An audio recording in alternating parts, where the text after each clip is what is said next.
The rapture isn't about what you believe. It's about what you're becoming. What if I told you something that might shake the way you've always thought about the end times?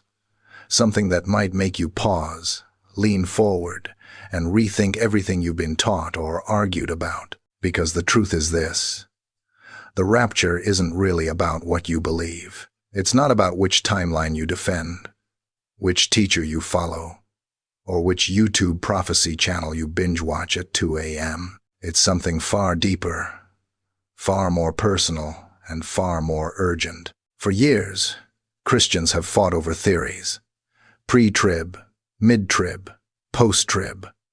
Who's right? Who's wrong? Who's deceived? Who's awake? But while we've been busy debating each other, I can't shake the feeling that we've missed what Jesus was actually trying to tell us. Because when he spoke about his return, he didn't talk about charts. He didn't talk about predictions. He didn't even urge his followers to figure out the exact moment.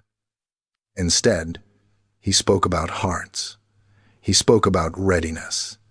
He spoke about servants who stayed faithful and servants who drifted into distraction. And that's why this message matters. Because you may know every prophecy, every sign, every interpretation, but none of that means you're prepared. The rapture isn't a test of theological accuracy. It's a test of spiritual condition, and the real question, the question that will matter on the day the trumpet sounds, is simple. Are you becoming the kind of person Jesus is returning for? So today, let's strip away the debates, the noise, the endless arguments. Let's talk about what Jesus actually emphasized. Let's talk heart to heart. Because the rapture isn't about proving you're right. It's about making sure you're ready. Part 1. The Great Miscommunication. When beliefs replace readiness. Let me start this part with something honest. Something most Christians won't say out loud but secretly feel. We've turned the rapture into a theological battlefield instead of a spiritual wake-up call. For decades now, believers have drawn invisible lines, built camps, and chosen sides. And somewhere in the middle of all that noise, all that arguing, all that certainty, we lost the simple heart of Jesus' message. The modern church knows more about end-time theories than any generation before us. Yet we are more spiritually distracted than the early church, more divided than ever, and far less watchful than the believers who actually walked with Jesus. Think about it. The first-century church didn't have charts. They didn't have 5-hour prophecy conferences.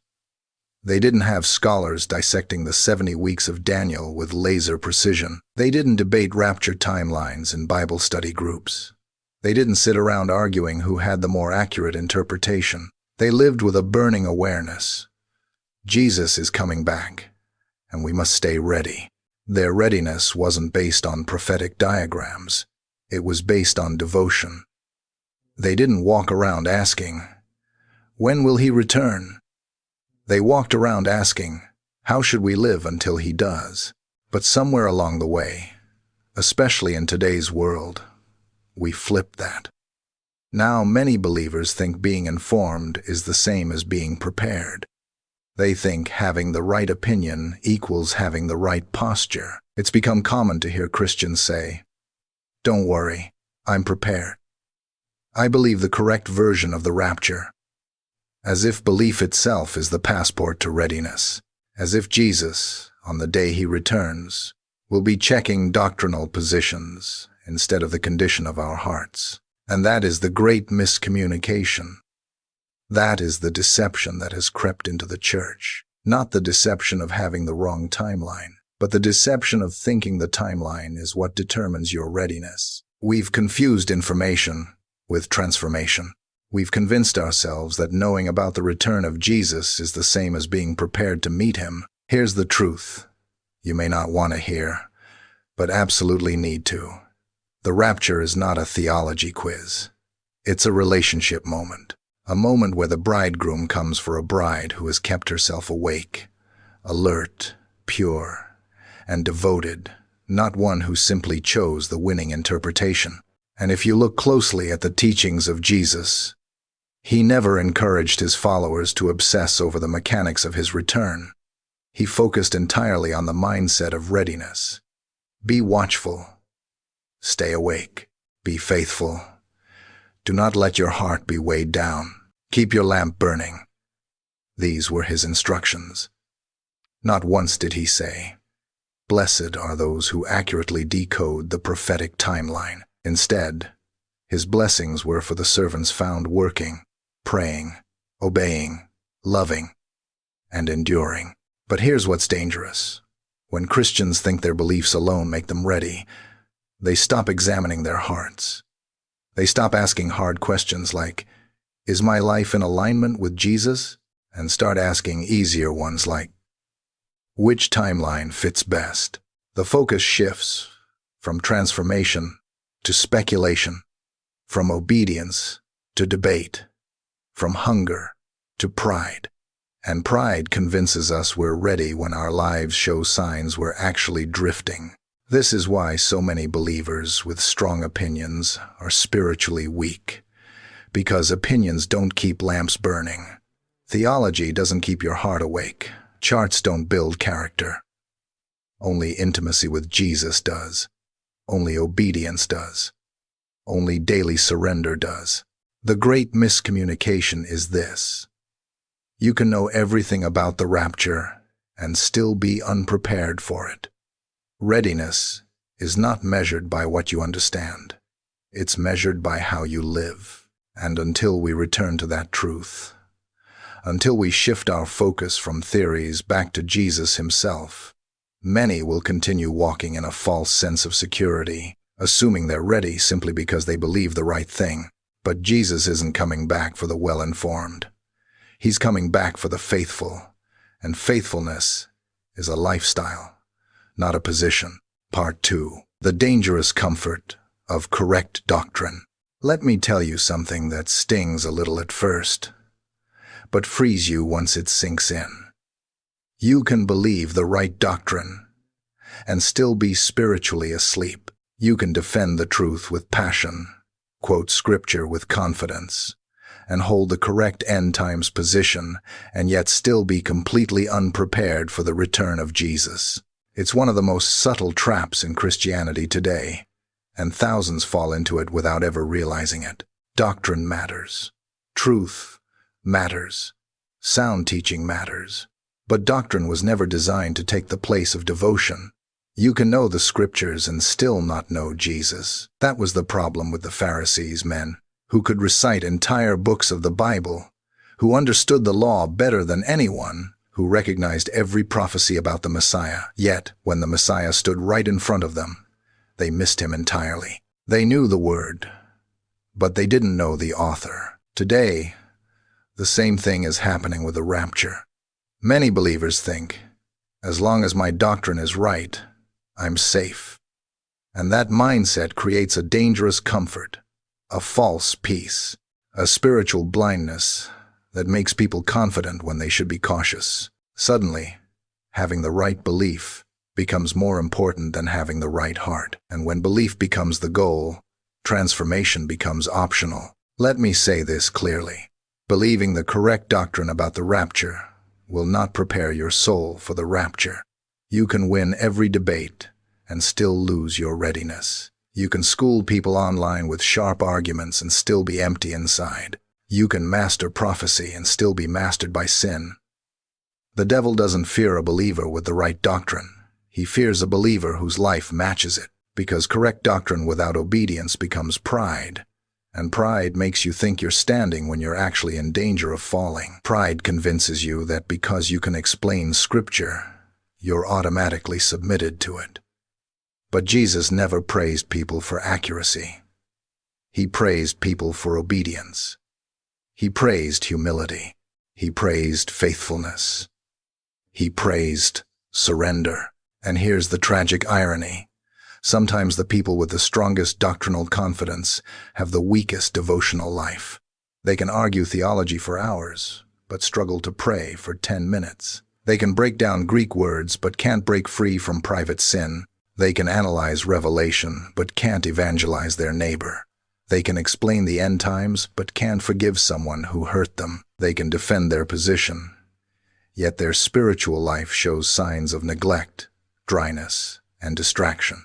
Correct doctrine can make you feel strong, but only intimacy with Jesus keeps you ready. This is why Jesus told the Laodicean church, "You say, 'I am rich,' but you don't realize you are poor." They thought they had it all together. They thought they were spiritually thriving, but their confidence blinded them to their condition. And many believers today, especially in the world of prophecy, are walking in that same deception, thinking their knowledge equals readiness. But let me give you a truth that snaps that deception in half. The rapture is not for Christians who believe the right thing. It's for Christians who belong to the right person. It's not for the doctrinally correct. It's for the spiritually connected. It's not for spectators who study prophecy. It's for disciples who live it.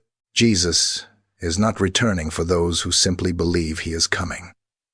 He is returning for those who live like he is coming. That's the difference between comfort and conviction, between doctrine and devotion, between knowledge and readiness. It's time to break the illusion that correctness equals preparedness. It's time to return to the kind of Christianity that doesn't just study the Bible, but is transformed by it. Because Jesus is not looking for experts. He's looking for disciples, not debaters, but doers, not fans of prophecy, but followers of his voice.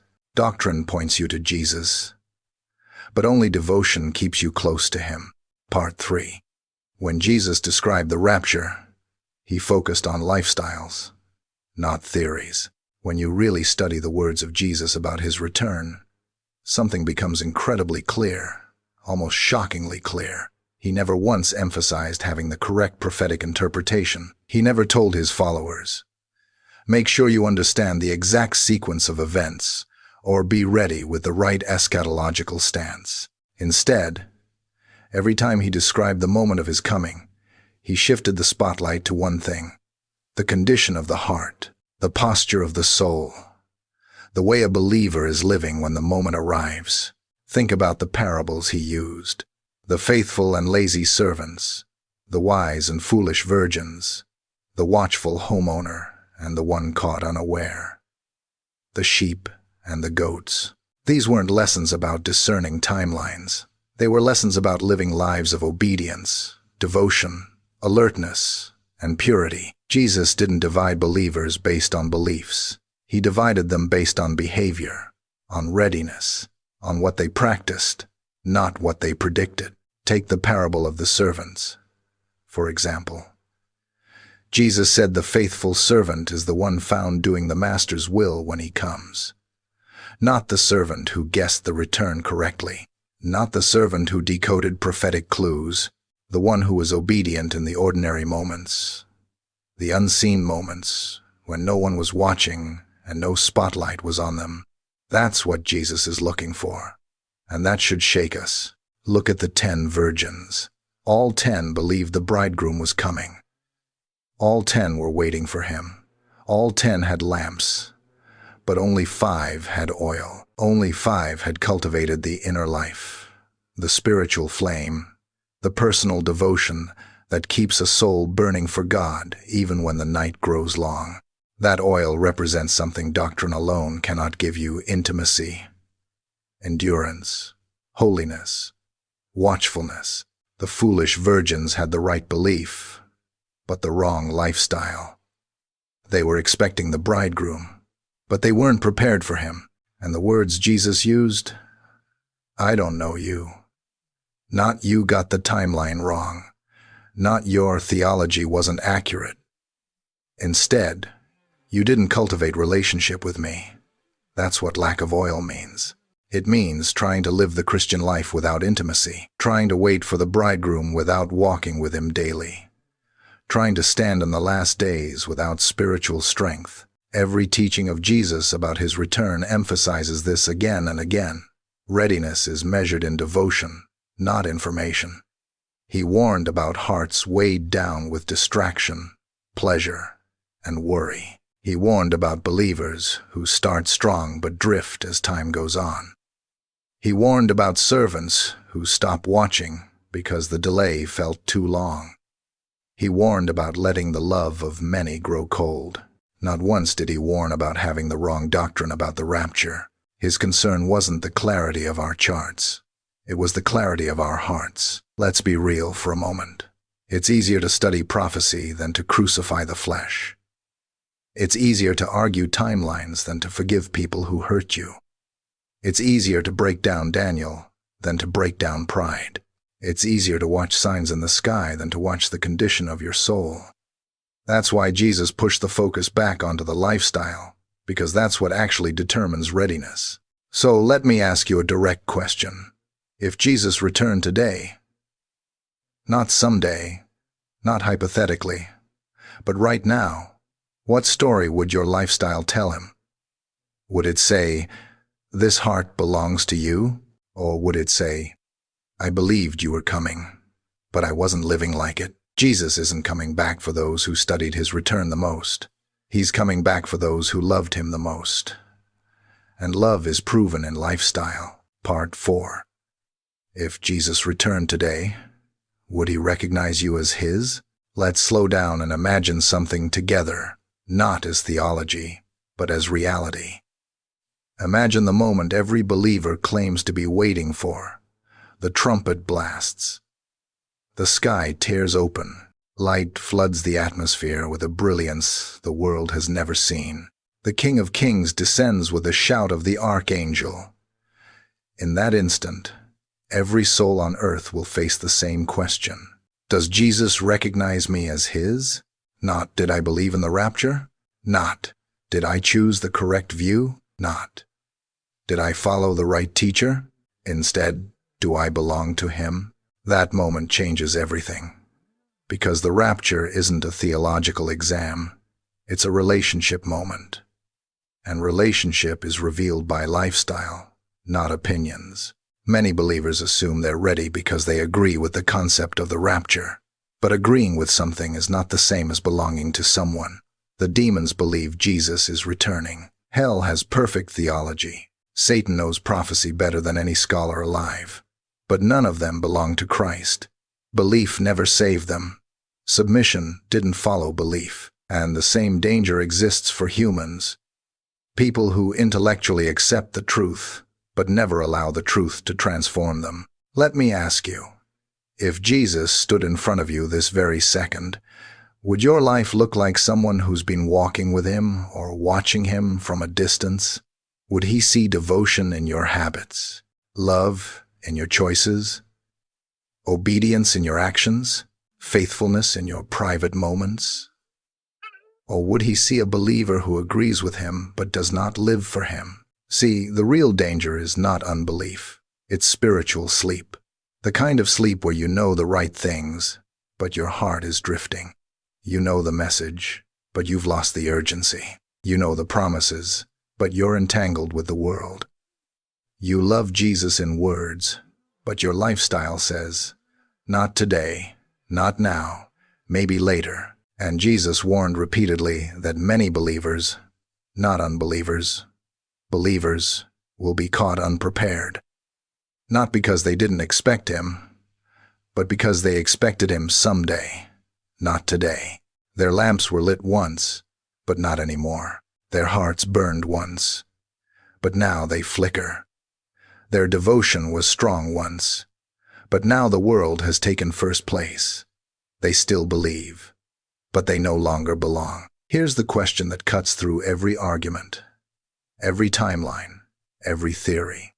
Does your life reflect a person waiting for their king, or someone assuming they have time to spare? Because when the trumpet sounds, Jesus is coming for a people whose hearts are aligned with him, not people who simply check the right doctrinal box.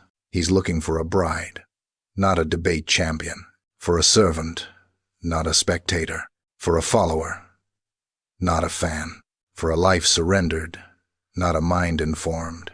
If Jesus returned today, this very moment, Would he see his reflection in you? Would he recognize the devotion, the hunger, the surrender that marks someone who belongs to him? The rapture is not about believing he's coming. It's about being the kind of person he's coming for. Part 5. The Rise of End-Time Sleepers.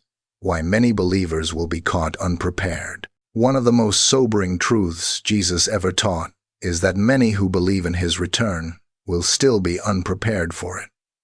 Not because they rejected the idea, not because they misunderstood prophecy, but because they fell asleep spiritually, emotionally, morally, and devotionally. And if we're honest, this is the condition of much of the modern church. We live in the most distracted generation in history. Constant entertainment, endless scrolling, endless noise, endless opinions. Our attention spans have shrunk, while our distractions have multiplied. And this spiritual environment is the perfect breeding ground for end-time sleep. Not the sleep of unbelief, but the sleep of complacency. Jesus warned about this again and again. He said the last days would be like the days of Noah, where people weren't wicked in a dramatic sense. They were simply distracted, eating, drinking, marrying, planning, building, living, life, ordinary things, good things. But things that slowly suffocate spiritual alertness when they become ultimate things. That's the terrifying part. The people Jesus said would be caught off guard weren't criminals or atheists. They were ordinary people doing ordinary things. They believed nothing unusual was coming. They lived like tomorrow would be the same as today. They assumed they had more time, and suddenly, the moment arrived. The modern equivalent is the believer who says, "I know Jesus is coming back, but not yet. I'll get serious later. I'll deal with that sin next month. I'll rebuild my prayer life once things calm down. I'll become more obedient when life gets easier." They're not rejecting Jesus. They're postponing him. They're not ignoring truth. They're delaying response. And delay is the silent killer of readiness. This is why the parable of the 10 virgins is so important. The foolish virgins weren't rebels. They weren't mockers. They weren't scoffers. They had lamps. They had faith. They had expectations. They were waiting for the bridegroom. They believed in the event. But they lacked the inner fire to sustain them until the moment came. Their tragedy wasn't unbelief. It was unpreparedness. They didn't lose out because they didn't expect him. They lost out because they weren't ready when he came.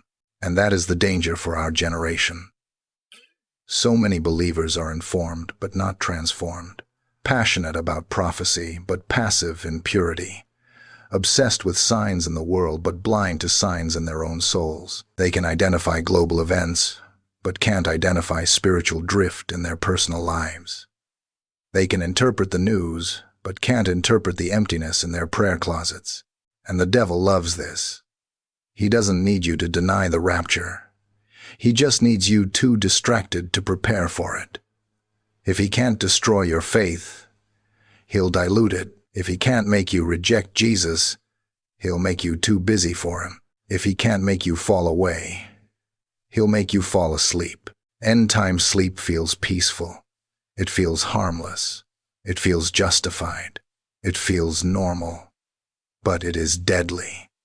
Because it makes you unaware that your oil is running low. It makes you blind to the quiet compromises. It makes you numb to the fading of your passion. It makes you comfortable in a lifestyle that slowly distances you from Jesus. Here's the truth. The rapture won't be shocking for unbelievers. It'll be shocking for unprepared believers. The world will be confused, but the sleeping church will be devastated. Because deep down, they knew the truth. They believed the promises. They expected the event.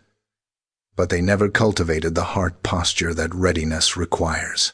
Jesus isn't coming back for Christians who once burned for him. He's coming back for Christians who still burn for him. Not those who had oil last year, but those whose lamps are burning today. The difference isn't belief. It's consistency. It's endurance. It's devotion, that refuses to die out in a world full of distractions. End-time sleepers don't fail because they don't love Jesus. They fail because they slowly love something else more. Comfort, pleasure, the world's approval, the illusion of time, and those quiet shifts create cold hearts, dim lamps, and empty vessels. The warning isn't meant to scare you.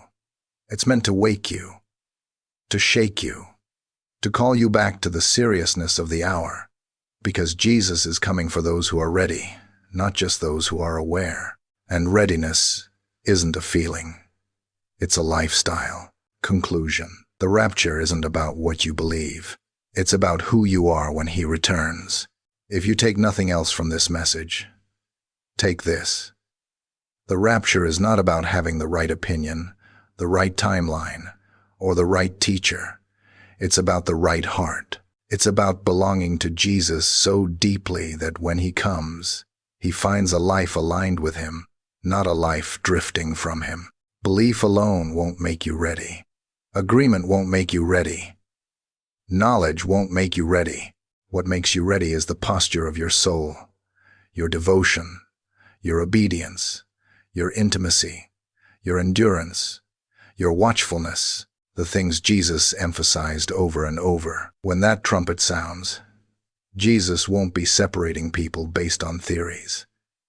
He'll be separating people based on relationship, based on surrender, based on the genuine condition of the heart. So ask yourself honestly, am I living like Jesus is coming, or just believing He is? Am I becoming the kind of person He is returning for? Am I awake, or slowly falling asleep? Because the rapture isn't about winning the argument. It's about winning the race. It's about finishing well. It's about having oil in your lamp when the bridegroom finally appears.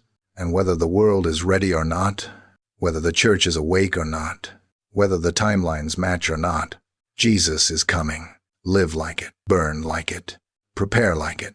And when that moment comes, may He look at you, yes, you, and say with joy, "This heart is mine."